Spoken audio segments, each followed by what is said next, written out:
The first section, which is not finished yet in this current iteration of the class, is concerned with getting you to see that historically, who is counted as this racial group or that racial group has changed over time.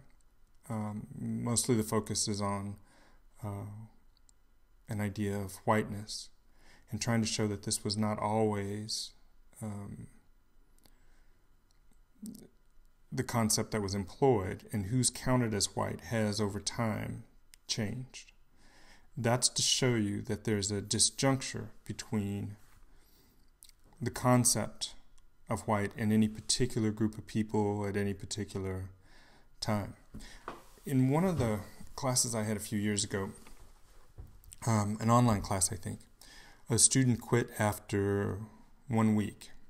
They went through the Azandi lecture, which is how I start most of my classes.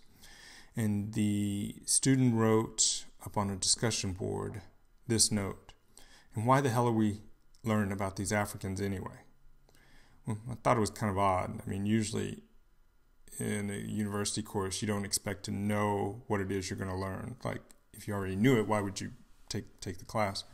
But in any case, I realized that it takes some time for me to disclose that information, and that a week wasn't enough time. So about why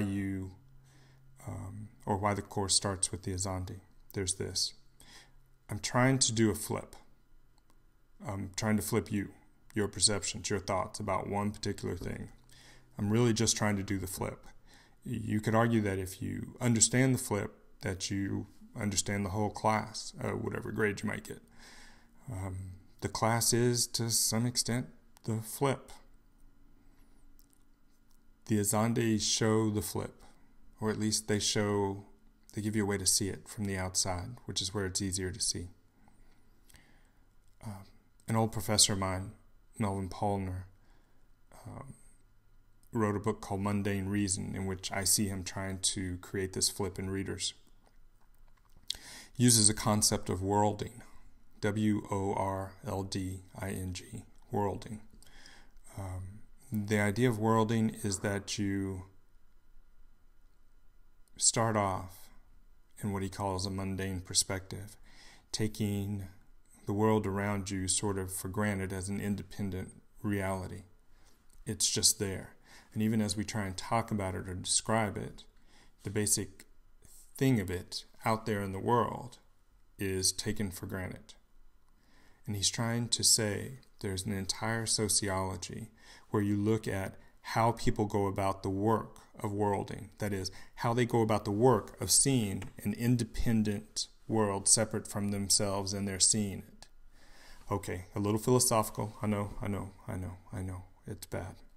I'll try to stop. Let's see what I can do. With the Azandi, they see magic as an independent reality outside of their finding it all over the place. When you look at them from the outside, you can see it's really their beliefs that maintain the force of magic. Now, I suppose that's taking them somewhat ironically and not really believing in what they do, and I'm not sure that Dr. Pollner would approve of that. But nonetheless, that's what I mean to do.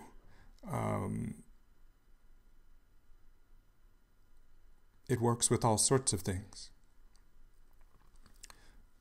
People talk about hormones as though hormones can control people. We talk about DNA as though DNA determines who you are. In effect, the DNA controls people.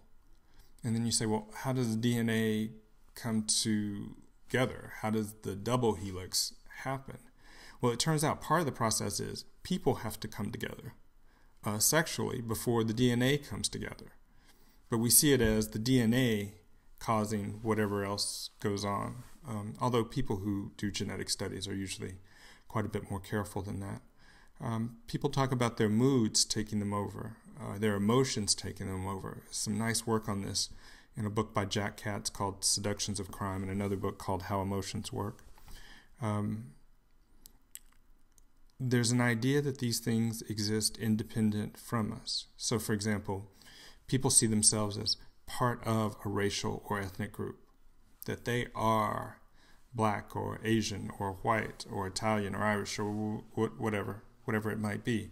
And they see, when they come to a race and ethnicity class, the idea is then to study these different groups with the understanding from the outset that these groups, as groups, already exist prior to our getting here. What worlding as a concept is trying to do is to say, look, how do you come to believe that there is such a thing as Asian, African, African-American, Black, Hispanic, Latino, white? We've got a concept of Middle Easterner, as though that could possibly be something in the world. You can imagine how much sense it makes to think about an Italian ethnicity when, as a state, even as a country, I'm not sure that Italy exists except for the imagination it takes to maintain it. And people have written on this too. Benedict Anderson in Imagined Communities will talk about this, about how you have to create the notion that there is a state. Not to get too far along. How is it that people go about seeing race? Because my first question to the Azandi is, or as a sociologist, it would be, how do you create this belief in magic, which then becomes a force which controls you? Jack Katz, again, from Seductions of Crime. We conjure up the forces of our own emotions that then take us over. And people can say at a certain point, well, there was a Ricky Lake show back when she had a talk show. And guy had gone out with a sister, this woman's sister, cousin, best friend, slept with them all. How could you stay with him? She said, well, I love him. I love him. I know I shouldn't, but I love him. She's surrendering the control of her own actions to this thing called love. Okay, well, how did you come to love him?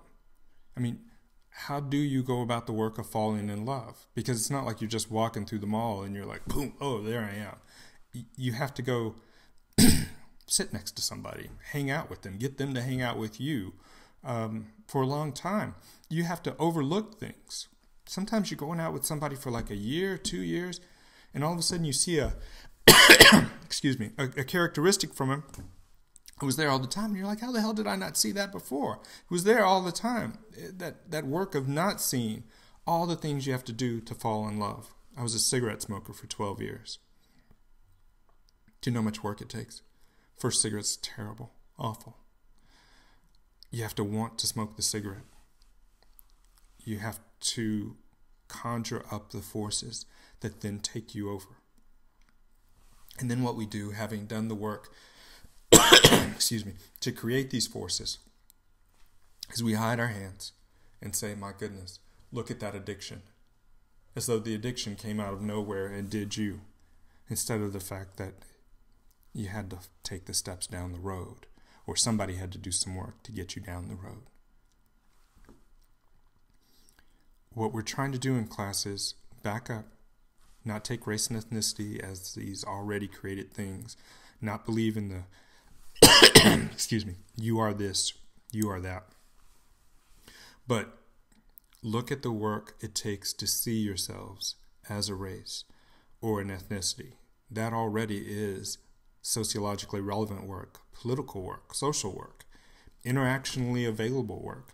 You do the work of seeing yourselves as one of these. That's what we're after.